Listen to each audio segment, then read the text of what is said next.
평안하셨습니까? 예.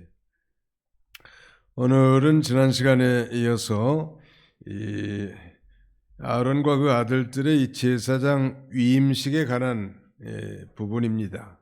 위임식하는 명령은 이미 출애굽기 29장에 등장하는데, 시내산에서 백성의 대표인 모세가 하나님께로부터 율법을 받고 또 그 율법을 어겼을 때 그 죄의 문제를 어떻게 해결할 것인가에 대한 그 성막 제도에 관한 여러 가지 법을 받았을 때 함께 받은 규례입니다.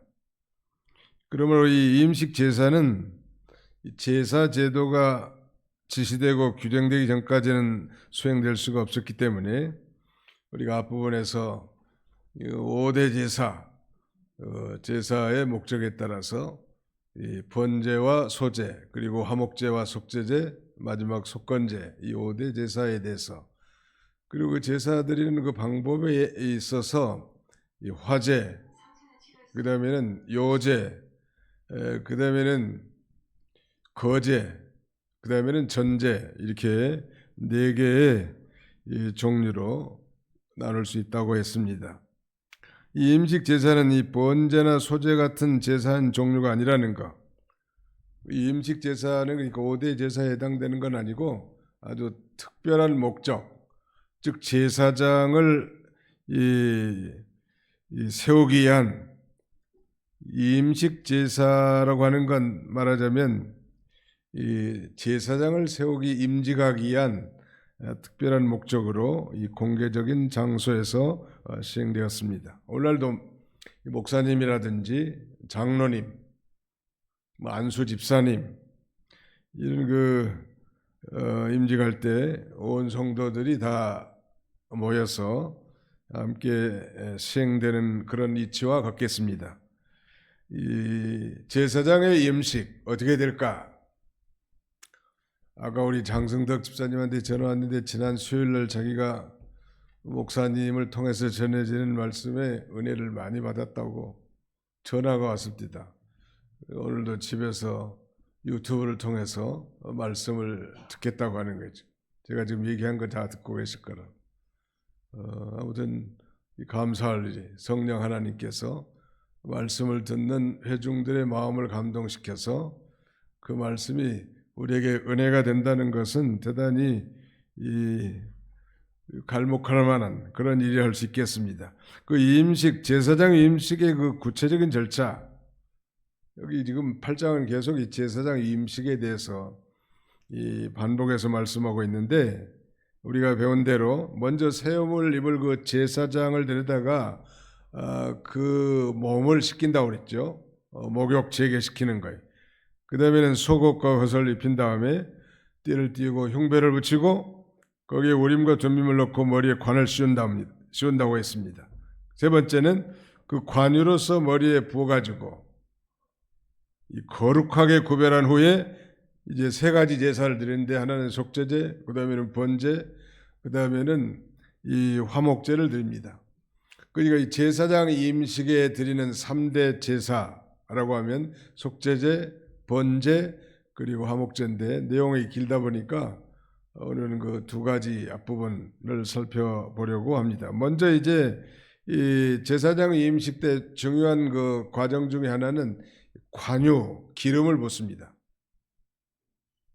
이 관유를 영어 표현으로는 the anointing oil 이렇게 되어 있습니다. 기름을 붓는, 말하자면 오일이라는 뜻인데, 그런데 그 관유는 어떻게 만들까? 이미 다 출애굽기에 자세히 다 언급이 됐지만, 이 관유는 이 모략, 육개, 창포, 그 다음에는 계피, 그리고 이 감람 기름 등으로 제조된 특수한 이 기름인데, 이 관유를 지금 장막과 장막, 즉 성막과 성막에 있는 모든 기구들을 거룩하게 구별하기 위해서 붓고, 또 중요한 것은 이 관유를 제사장의 머리에 부어서 구별하여 임직을 한 것입니다. 요새도 그 대표 기도하는 장로님들의 기도 가운데 오늘도 기름 부어 세우신 하나님의 종을 능력의 장중에 붙잡으시고 하나님의 말씀을 담대하게 증거하게 주옵소서. 기름 부어 세웠다 이 말은 이 성령으로 충만하게 하셨다 이렇게 이해해도 틀리지 않을 것 같습니다. 오늘 신약시대 이 구약시대의 이 아론은 대제사장으로서 장차올 예수 그리스도를 대표하지만 더 넓게는 신약시대 모든 우리 그리스도인들은 다 이 왕 같은 제사장들이란 말이에요. 제사장들이 세 가지 특별히 해야 될, 지난 시간에 우리가 살펴본 것은 늘 정결하게 하는 삶, 목욕, 몸을 깨끗이 씻고 그 다음에 깨끗한 옷을 입고 세 번째는 이 기름 부음을 받는다는 것, 즉 성령의 충만함을 힘입어서 이 사명을 감당해야 된다는, 목사님만이 아니고 모든 성도들이 다 마찬가지. 우리 몸을 씻는다는 것은 예수 그리스도를 믿고 모든 죄 사함을 받는 것을 가리키고 날마다 우리가 회개하고 정결함을 얻는 걸 가리키겠죠. 그 다음에 이 속옷을 입는다는 것은 이 말하자면 예수 그리스도의 의의 옷을 덧입어 나가라는 거예요. 즉 그리스도의 옷으로 입어 나가는 거예요. 의복이라는 것이 신분도 가리키지만 행실도 가리키거든요. 우리 목사님도 기도하신 것처럼 우리가 다 옛사람의 옷을 다 벗어버리고 이제 성령 안에서 의롭고 거룩한 진실한 옷을 날마다 입어 나가야 되는데 그런 삶을 살아가라는. 그 다음에는 마지막으로 성령의 충만함을 힘입어야 하나님의 일을 감당할 수 있다네. 성령 충만함을 입으면 믿는 일이 억지 같지 않고 참 쉽고 그 다음에는 기쁘고 즐거운 거예요. 교회에 와서 가지고도 봉사하면서 힘들어 죽겠네, 못해 먹겠네, 죽일 놈의 새벽기도는 누가 만들어가지고 이 고생을 시키는가, 이런 것은 상당히 심각한 문제가 있는 거예요. 그것은 성령 충만한 가운데 예배를 드린 사람들이 아니기 때문에 그래요.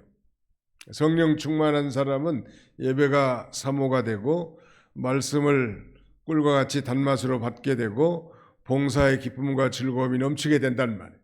그러니까 내가 교회 생활이 재미가 없고 봉사 생활이 의무적이고 마지못해서 하고 연보 생활도 마찬가지, 인쇄감으로 하고 이런 건 뭔가 성령으로 하지 아니하고 육신의 충만함을 하려고 하니까 모든 게 힘들어요. 마치 이것은 육신 충만과 성령 충만을 비교한다면 아주 높은 가파른 언덕을 이 자전거의 페달을 돌려서 올라가는 것 같은 게 이제 육신적으로 일하는 거예요. 봉사하고 신앙생활하는 거. 그런데 그 자전거에다가 이 모터를 하나 달아가지고 소위 모페드, 스쿠터가 그런 행시가 되겠는데 오토바이, 이 스쿠터는 스위치만 손만 깠다 가면 스위치가 켜져가지고 그저 이 핸들만 잡으면 그냥 올라가는 거예요. 언덕으로. 아무리 높은 언덕도 아주 가볍게 올라간다는 말이에요. 우리 신앙생활이 언덕을 올라가는 스쿠터와 같아야지 언덕을 페달을 저어가지고 올라가는 그런 자전거 타고 올라간다면 얼마나 어렵지 않겠어요? 그건 또 다른 종교적 무거운 짐을 진 것과 같습니다. 우리는 이미 예수를 진실로 자신의 구주로 영접하는 순간 우리 안에 성령님이 와 계십니다. 성령으로 하지 아니하고는 누구든지 예수를 주라 할 자가 없다고 했으니까 주님 하고 이렇게 부를 수 있는 것은 우리가 성령을 받은 증거예요. 중요한 것은 내 안에 내주에 계신 그 성령님의 이 통치를 온전히 받느냐 그렇지 않느냐의 삶의 문제예요. 아니 도리어 내 안에 내주에 계신 성령님의 인도와 주장을 온전히 받는 것이 성령 충만한 삶이고 스쿠터를 타는 삶인데 페달을 밟아서 굴려가지고 언덕을 올라가는 것 자전거에 타는 삶은 성령이 아니라 내 속에 있는 이 죄 있는 본성, 육체의 부패성을 따라 살기 때문에 힘들단 말이에요. 모든 게. 신앙생활이 힘들다. 어떤 사람은 밥 먹으면서도 힘들다는 사람이 있더라고. 밥을 먹지 말든지 밥 먹으면서 힘들어 죽겠다고 하면서 옆에 앉아서 한참 쉬었다 또 먹고 그런 분들이 계시더라고요. 그러니까 우리가 이 식욕이 왕성해가지고 밥이라도 잘 잡순 사람들은 복 받은 줄 알아야 돼. 아멘. 네, 그런 데서 은혜 받는 거예요. 식욕이 있다, 음식이 맛있다. 그렇다고 뭐 정신없이 많이 드시라는 건 아니지만 아무튼 아무리 좋은 음식이라도 식욕이 없다면 무슨 의미가 있어요?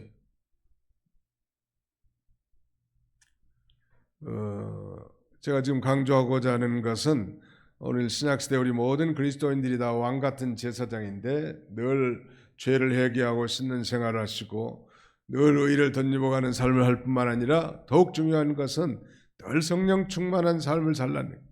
술 취하지 말라 이는 방탕한 것이니 오직 성령의 충만함을 받으라.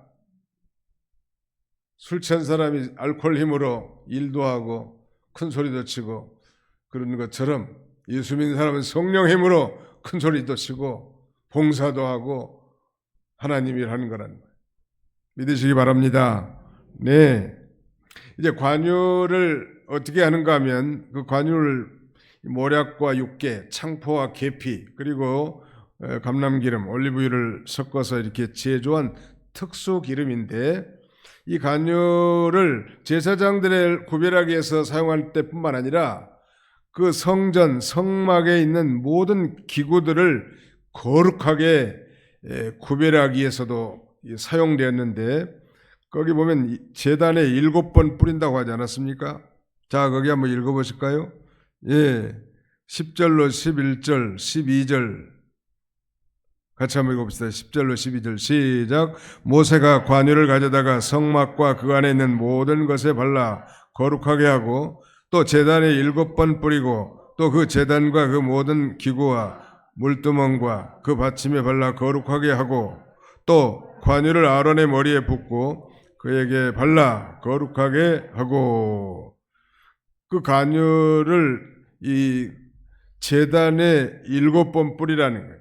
여기 제단은 특별히 성막의 제단에 해당될 수 있겠죠. 레위기니까. 그 첼수라는 건 완전수이기 때문에 제단 전체에 이 관유를 골고루 충분하게 뿌려서 제단을 성결케 할 것을 가리킵니다. 아무튼 레위기의 주제어 키워드는 거룩 혹은 성결, 홀리니스라는 말이에요. 거룩하지 못한 우리 죄 많은 인생들이 거룩하신 하나님 앞에 우리가 어떻게 나갈 수 있는가? 바로 짐승의 이상을 통한 제사를 통하여 하나님 앞에 나갈 수 있음을 가리키고 특별히 제사장의 직무를 하는 데 있어서도 아니 성전을 정결케 하는 데 있어서도 이 관유를 뿌리라고 한 거예요. 그 다음에 아론의 머리에도 관유를 여기는 뿌린 게 아니라 부으라고 했죠. 우리가 잘 아는 대로 구약시대 때는 특별히 왕이나 제사장 그리고 선지자를 세울 때는 반드시 그 머리에 기름을 부었지 않습니까? 구약시대 3직 왕과 선지자와 제사장을 임직할 때는 반드시 그 양의 뿔에 기름을 채워 머리에 부으면서 말하자면 임직식을 했습니다. 특별히 이 기름 부음은 하나님이 구별하여 세워서 그 직분을 맡긴 걸 가리킵니다. 목사님 안수할 때나 우리 장로님들 안수식 할 때도 마찬가지. 실제 뭐 기름을 갖다 붓는 건 아니지만 아무튼 성령의 기름이 충만하도록 그렇게 해서 직분을 감당하게 하는 것입니다. 성령 충만하지 않고 하나님 일을 하는 건 너무 힘들고 고통스럽고 괴로운 일이. 새벽부터 한번 상상해 보시오. 시도 때도 없이. 어떤 목사님은 넥타이를 메고 자는 인생을 산다는데 24시간 넥타이를 안 풀어. 하도 일이 많으니까. 저도 우리 집에 제일 많은 것 중에 하나가 넥타이입니다. 아무튼 뭐 천당 갈 때까지 쓰고 누구를 남겨주고 가려고 하는데 아무튼 돈을 그만큼 새벽에 말이죠. 한 3시 반에 일어나가지고 열심히 일하면 부자가 될 건데 그러나 그런 것에 보람을 느끼지 못하고 하나님의 교회에 충성하고 봉사하는 걸 기쁨으로 여기고 그 귀중한 가치로 여기게 만든 분이 하나님이셔. 하나님이 뭐가 더 중요하고 가치가 있는가? 그걸 깨닫게 하시는 거예요. 사명을 발견하겠다는 말. 더 나아가서 우리 모든 그리스도인들도 그런 그 사명감으로 사는 거예요. 돈 많이 벌어서 잘 먹고 잘 살자가 아니라 하나님이 나를 이 땅에 보내셨고 내게 주신 그 모든 탤런트, 은사를 따라 많은 사람들의 유익을 위하여 하나님의 영광을 위해 살다가 하나님 앞에 가도록 우리를 내신 거지. 이 세상에서 뭐 잘 먹고 잘 살고 돈 많이 벌고 땡땡거리고 쾌락을 누리고 그렇게 살라고 내신 게 아니요. 우리가 하나님을 몰랐을 때는 그게 전부인 줄 알았지만 하나님을 알고 보니까 바울사도처럼 그것은 그 배설물과 같고 너무 하찮은 것이지 않습니까? 너무너무 하찮은 거예요. 믿는 일, 이게 참 가치가 있고 영원하고 보람된 거란 말. 그거 하다가 오게 하시려고 하신 하나님. 그러므로 우리가 성령의 충만함을 힘입어야 사명을 잘 감당할 수 있는 거예요. 구약시대 아합 시대에 유명한 선지자 하면 엘리야를 꼽을 수 있겠는데 엘리야가 이제 하나님이 부르실 때가 다 됐다는 말이에요. 그래서 그의 많은 제자들이 있지만 그 중에서도 특별히 엘리사라고 하는 수제자가 있었습니다. 아마 무리 중에 아주 특별하게 충성했고 따라간 그런 제자임에 분명한데 이제 엘리야 선지자가 마지막 승천하기 전에 구약의 죽음을 맛보지 않고 승천한 두 인물은 바로 에녹과 엘리야 선지자인데 하나님 앞에 죽음을 맛보지 않고 승천하기 전에 이제 제자 엘리사에게 이렇게 말합니다. 하나님께서 나를 취할 때가 됐고 그런데 하나님이 나를 취하기 전에 내가 무엇이든지 하나를 구하라. 그러니까 엘리사 선지자가 뭘 구했습니까? 바로 갑절의 영감을 구했단 말이에요. 갑절의 영감. 영감은 영감인데 곱절, 갑절인가 배 아니야. The double person of the Holy Spirit. 성령의 배나 좀 달라는 거예요. 왜냐하면 선생 엘리야 시대보다 자기 시대는 훨씬 더 죄악이 많은 그런 시대인데 폐역한 백성들을 하나님께로 인도하기 위해서는 이게 영감, 성령의 감동이 필요하다는 말. 그래서 선생에게 있는 영감의 배를 저에게 주옵소서. 그때 그 얘기를 들은 스승 엘리야는 내가 어려운 것을 구하는도다 라고 말하면서 그러나 내가 하나님이 나를 취한 걸 끝까지 바라볼 것 같으면 그것이 내게 임할 것이다 라고 말해 줍니다. 스승을 취할 때까지 얼마나 고난도 많고 환난과 핍박도 많을 텐데 끝까지 그 믿음의 길을 걸어가면 갑절의 영감을 하나님께 부어주시겠다는, 갑절의 영감. 우리도 그 기도 제목 가운데 돈 많이 달라고 하지 말고 갑절의 영감을 좀 달라고 기도해 보십시오. 한번 따라합시다. 하나님 아버지, 저에게도 갑절의 영감을 주옵소서. 네, 그 갑절의 영감을 가지고 가족도 사랑하고 일터에서도 충실히 일하고 또 하나님 앞에도 바로 산다면 하나님이 얼마나 기뻐하시겠냐. 맹숭맹숭해가지고 성령하고는 아무 상관없는 종교적 인생을 사는 것은 너무 피곤하고 힘든 일이야. 하루 종일 일하고 이 저녁에 청승맞게 여기 앉아서 그 다음에 종교적인 예전에만 참여한다면 그건 뭐 참 너무 비참한 일 아니에요? 하루 열심히 일을 하면서 또 저녁에 예배 드리고자 하는 그런 사모하는 마음을 가지고 하나님 앞에 나온 그런 자세야 할 것입니다. 갑절의 영감을 달라고 해서 내 힘이 아니라 하나님이 공급해 주신 힘으로 모든 일을 잘 감당하게 주옵소서.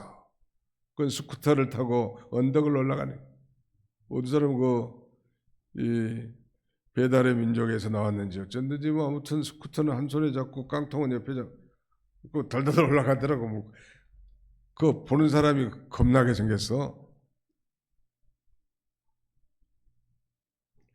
그 아주 그 자전거 타고 한쪽에는 뭐 핸들 잡고 한쪽에는 무슨 그 깡통이 아니라 그게 뭐라고 하죠? 그것을, 예? 새밥통? 예. 예? 아무튼 그런 통이요. 통 잡고 핸들 잡고 어떻게 가겠어요? 그런데 스위치만 딱 켜면 핸들은 한 손 잡고 한 손 통 잡고 붕 하고 올라가니 아주 뭐 그냥도 안 가더만 막 이렇게 막 춤추고 가 어떤 사람들은.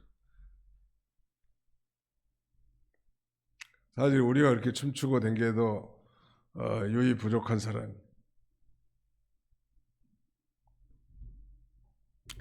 그 다음에는 여기 보시면 아론의 아들들 그랬죠. 아론의 아들들 거기 13절 모세가 또 아론의 아들들을 데려다가 그들에게 속옷을 입히고 띠를 띄우며 관을 씌웠으니 여호와께서 모세에게 명령하신 것 같았더라. 구약시대의 3대 직분 반복하지만 왕직, 선지자직, 제사장직 중에서 특별히 그 선지자직만을 제외하고는 왕직이나 그 제사장직은 혈통적으로 계승되는 세습제도였습니다. 구약시대는 그 아버지가 제사장이면 아들도 제사장이 되고 손주도 제사장이 되고 이렇게 세습을 했고요. 왕도 마찬가지. 선지자 같은 경우는 특별히 뭐 뽕나무를 재배하든 뭐 아모스를 부른다든지 물고기 잡는 베드로를 잡는다든지 부르신다든지 그 다음에는 이 엘리사 소 12개리로 바꿔는 엘리사 농부를 불러서 선지자 세운다든지 여호와의 영이 임하게 하셔서 하나님의 뜻을 전파하는 그런 구약의 목사님들 선지자를 이렇게 세웠는데 왕직과 제사장직은 세습이에요. 계속 그 혈통적으로 계승되는 세습제였습니다. 하나님께서 아론만 제사장으로 임명한 것이 아니라 그러므로 아론의 가문과 혈통 전체에게 제사장 직분을 맡긴 것입니다. 그래서 그 아론의 자손들은 반열을 쫓아 반차를 쫓아 제사장이 될 수 있는 권리와 또 의무를 동시에 지니고 있었던 것입니다. 올 신약 시대에 그럼 뭐 자기 목사님이 자기 아들을 말하자면 승계하는 것은 과연 성경적일까? 지금은 구약 시대가 아니기 때문에 그걸 뭐 구약의 무슨 제사장들은 혈통을 따라 이렇게 세습했는데 신약 시대 목사님들이 세습하는 게 옳은가 그런가 하는 건 대단히 그 기독교뿐만 아니라 사회적인 문제로 대두된 바 있는데 저는 반대. 왜 반대냐? 첫째, 덕이 안 돼. 이 세상 사람들이 벌써 손가락질 나가잖아요.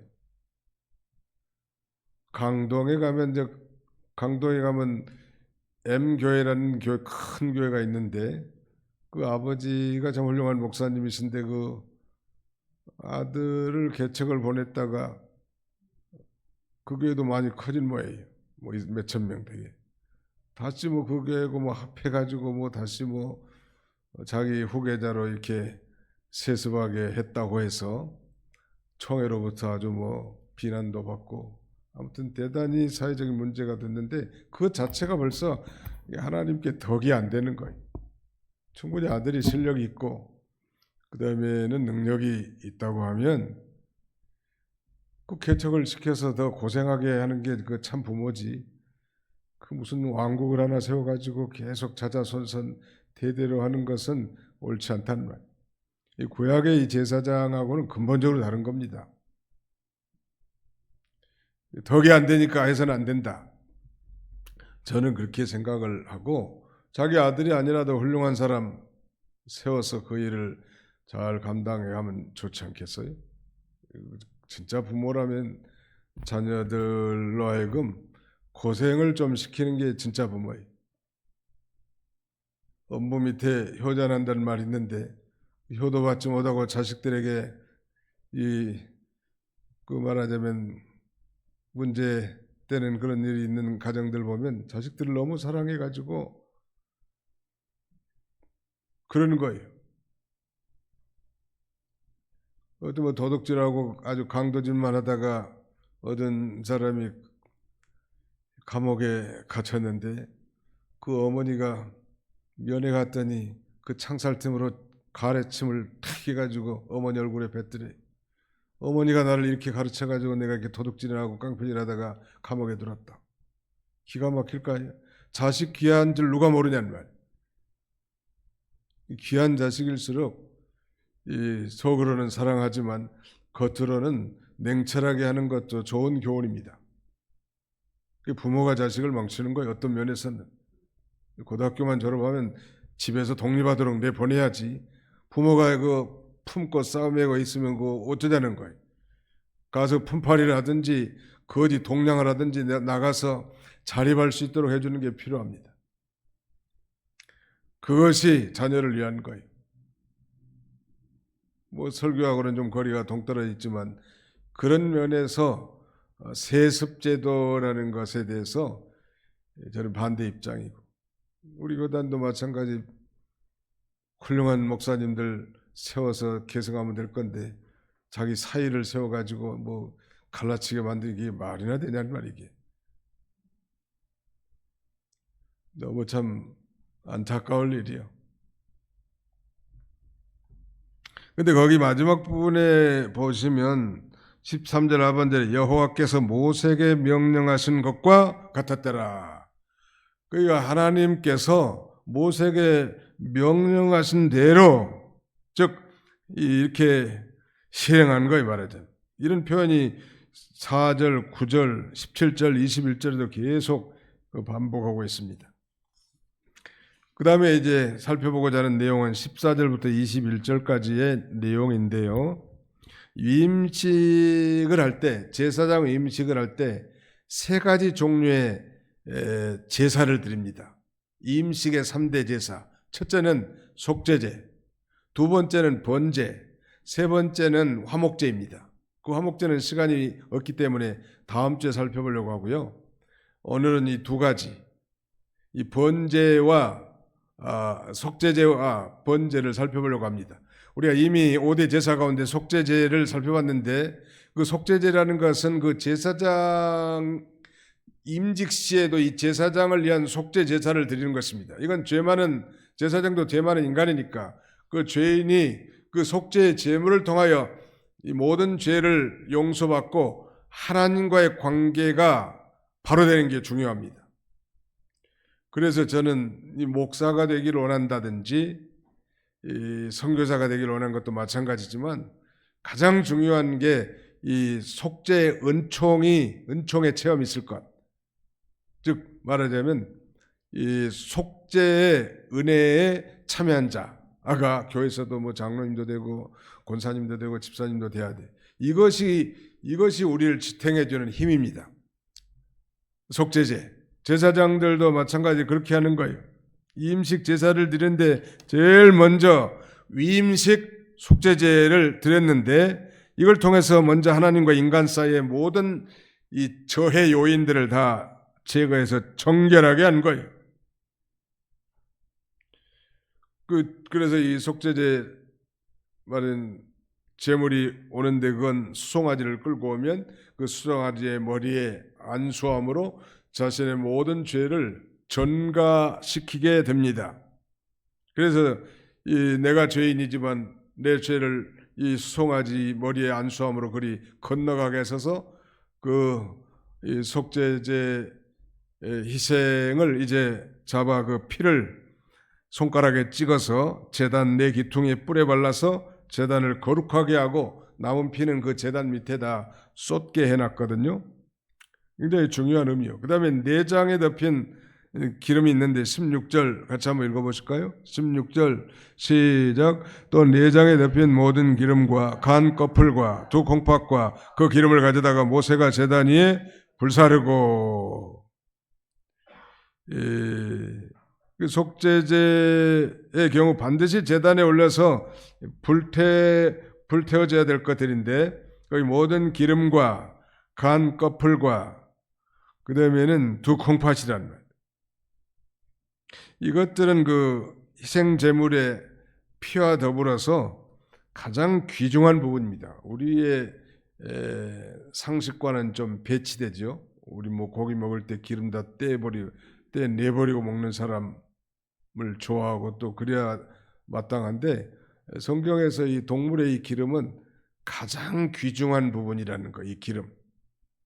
그러니까 가장 귀중한 부분을 불태워 드린다는 것은 하나님 앞에 드리는 것인데, 우리가 예수 그리스도를 선물로 받아서 가장 귀중한 것을, 그럼 우리 그리스도인들도 가장 귀중한 것을 하나님 앞에 드려야 할 걸 교훈한다고 우리가 전에도 살펴본 바 있는데, 이것들은 바로 모든 기름과 간 꺼풀과 두 콩팥들은 생명과 직접 연관된 것이었는데, 특별히 그 히브리 사람들에게 있어서 콩팥은 한 개예요, 두 개예요?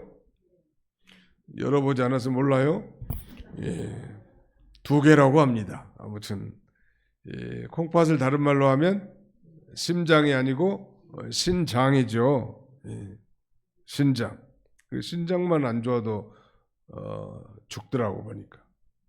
하나님 우리 불러가실 때 우리 오장육부 가운데 한 곳만 안 좋아도 가는 거예요. 한 곳만 안 좋아도.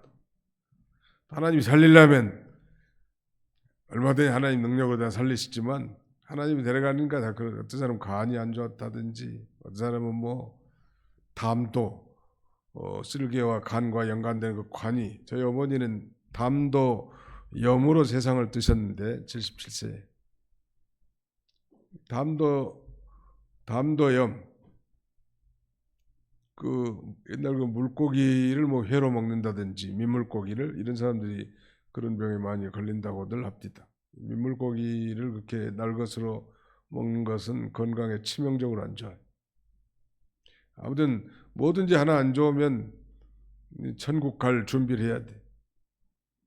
모든 오장육부 기도할 때도 이렇게 쓰다듬으면서 주여, 오늘도 오장육부가 다 평안하게 형통하게 잘 작동할 수 있도록 도와 주시옵소서.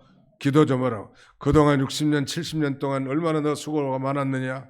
앞으로 남은 생애 동안 니들이 잘 작동해줘서 내가 믿는 일 잘하고 천국 가기를 바란다. 좀 축복도 해주고, 오장육부들에게 명령을 내리라고 예수님의 이름으로 기도하면서. 맨 돈만 달라고 하지 말고. 그 히브리인들은 그 콩팥을 생명이나 영혼 혹은 감정이 깃들어 있는 것으로 간주했다고 합니다.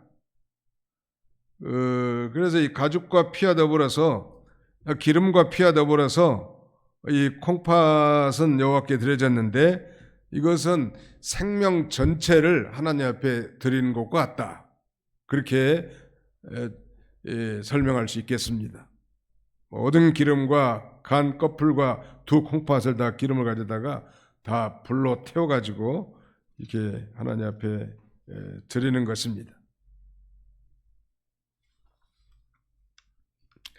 그 다음에 이제 두 번째는 번제거든요. 18절부터 마지막 21절까지인데 18절부터 21절까지 한번 같이 읽어보실까요? 시작. 또 번제에 순양을 드릴세 아론과 그 아들들이 그 순양의 머리에 안수하며 모세가 잡아 그 피를 제단 사방에 뿌리고 그 순양의 각을 뜨고 모세가 그 머리와 각든 것과 기름을 불사르고 물로 내장과 정강이들을 씻고 모세가 그 순양의 전부를 제단 위에 불사르니 이는 향기로운 냄새를 위하여 드리는 번제로 여호와께 드리는 화제라. 여호와께서 모세에게 명령하심과 같았더라. 우리가 그 5대 제사를 배울 때 맨 먼저 이 번제에 대해서 배웠는데, 번제를 히브리 말로 올라라고 했습니다. 그 짐승의 희생을 완전히 태워서 불태워서 하나님 앞에 드린 제사로, 이 제사는 바로 궁극적으로 예수 그리스도께서 십자가에서 하나님 앞에 온전한 희생 제물이 될 것을 가리키고, 더 나아가서는 우리 그리스도인들, 이 죄사함 받고 구원받은 하나님의 자녀들이 온전한 마음과 정성과 뜻과 힘과 물질을 기울여 우리 하나님 앞에 헌신적 삶, 희생적 삶을 살아야 할 것을 우리에게 교훈해 주는데, 중요한 것은 그 위임식에 속죄제가 문제가 있고 그 다음에 번제가 있는 건 대단히 의미가 있겠죠. 정말로 하나님 앞에 죄의 문제가 해결된 속죄 은총을 힘입은 자들이라면 이제 날마다 희생과 헌신을 통하여 몸과 마음을 우리 하나님 앞에 드리는 그런 삶을 사는 것입니다. 이게 중요한 삶이에요. 드리는 삶. 말하자면 산제사로, 너희 몸을 산제사로 하나님께 드리라. 이것이 너희의 드릴 영적 예배니라. 신약시대에도 그렇게 가르치고 있지 않습니까? 속죄의 은총을 받은 사람은 너무너무 감사해서 저는 그 속죄의 은총을 받은 것과 함께 소명을 받은 사람인데 직장 다니면서 이 은혜가 너무너무 감사하고 기쁘고 즐겁더라고. 그때 내 기분을 한마디로 말하면 정말 날아가는 것과 같더라고. 내 모든 무거운 짐들이 다 깨끗하게 써지고 자유로워지는 거예요. 아 그렇구나. 아 그렇구나. 교회 나가서 맨 졸기나 하고 그 다음에 친구들하고 장난치리나 하고 교회 행사에는 참여하는데 정말 예수 그리스도를 인격적 체험적으로 만나지 못하고 정말 하나님 우리에게 베푸신 그 놀라운 속죄의 은총에 대해서 깨닫지 못하고 살던 인생들에게 정말로 하나님이 나를 사랑하셔서 독생자를 보내주셨고 그를 십자가에 달려 내 모든 과거와 현재 그리고 미래의 죄까지 다 도말시켜 주셔서 하나님의 자녀로 삼아준 것이 너무너무 감사한 거예요. 그러니까 마음이 교회가 밖에 없어. 직장에 앉아 있어도 항상 마음이 교회가 있고 다른 데 집에 있어도 마음이 교회가 있고 하나님 앞에 드려도 아까운 것이 없고 더 드리고 싶고 뭐 지금도 그런 심정이지만 처음 사랑 때가 그랬어요. 여러분들도 아마 그런 체험을 한 분들이 많을 거예요. 그래서 제일 중요한 게 이 속죄의 은총에 참여하는 우리가 이 1년에 한 4번 정도 성찬 예식을 거행하는데 이 성찬 예식의 중요한 의미는요. 속죄 은총에 참여한 것입니다. 아, 내가 그렇구나. 예수님의 살과 예수님의 피를 먹고 말씀으로 내가 죄 사함을 얻었구나. 죄 사함은 곧 구원인데 구원을 받았구나. 하나님의 자녀가 됐구나. 너무너무 감사하다. 그러므로 내가 이제 나의 모든 인생의 삶을 하나님 앞에 전폭적으로 드려야 되겠다. 그게 바로 번제를 드리는 우리의 삶 가운데 번제를 드리는 삶이라 할 수 있겠습니다. 이 제사장의 위임식 때 드리는 3대 제사는 속죄제, 그 다음에는 번제, 그리고 마지막 화목제인데 화목제는 이제 다음 주에 살펴보려고 합니다. 개봉박두 다음 주를 기대하시고 우리 장 집사님이 내 얘기를 통해서 은혜를 정말 받으셨는지 받았다고 전화가 왔더라고요. 오늘도 이 유튜브를 통해서 자기가 은혜를 받겠다고 지금 열심히 듣고 계실 거예요. 감사할 일이 어디서든지 우리가 이런 속죄 은혜를 이미 받은 자라고 생각됩니다. 수요일 날 나오신 분들은 그리고 남은 생에 주와 복음을 위해서 충성을 다하시는 저와 여러분들이 다 되시기를 주님의 이름으로 축원합니다. 기도하겠습니다. 기도합시다. 살아계신 우리 아버지 하나님께서 레위기를 통하여 거룩하지 못한 죄 많은 인생들이 예수 그리스도의 구속 사건을 통하여 믿는 자가 저 십자가를 바라보고 날마다 정결함을 입고 깨끗함을 입어 날마다 예수 그리스도의 형상을 의의 옷을 덧입어 나가는 삶을 살아가게 하신 것을 감사합니다. 늘 실패하고 늘 넘어지고 늘 작심 삼일밖에 안 되는 연약한 저희들에게 우리 안에 내주에 계신 성령께서 우리를 권고하셔서 좀 더 성숙하고 온전한 그리스도인으로 살아가도록 권고하신 거 감사합니다. 날마다 성령을 쫓아 행하는 성숙한 그리스도인들이 다 되게 해주시기를 원합니다. 뿐만 아니라 우리 모든 교우들이 이 놀라운 예수 그리스도의 속죄 은총이 단순한 지식과 관념적 인식이 아니라 정말 예수 그리스도의 피로 말미암아 내 모든 죄가 다 예수님에게 건너가고 예수님의 그 거룩한 의를 우리가 힘입었다는 사실을 성령께서 각인들의 심령에 깨닫게 하셔서 그 놀라운 속죄의 은총으로 말미암아 남은 생애가 억지 같은 인생이 아니라 기쁨이 넘치고 감사가 넘치고 소망이 넘치는 삶이 되도록 성령께서 역사하여 주시옵소서. 아버지, 어려움 당한 성도들, 상을 당한 가정들 있습니다. 하나님께서 긍휼히 여겨주시고 어려울 때 하나님을 의지함으로 하나님이 주시는 공급해 주시는 그 힘으로 도우심으로 모든 걸 이겨나가고도 나무 믿도록 우리 하나님 축복해 주시옵소서. 예수님의 이름으로 기도하옵나이다. 아멘.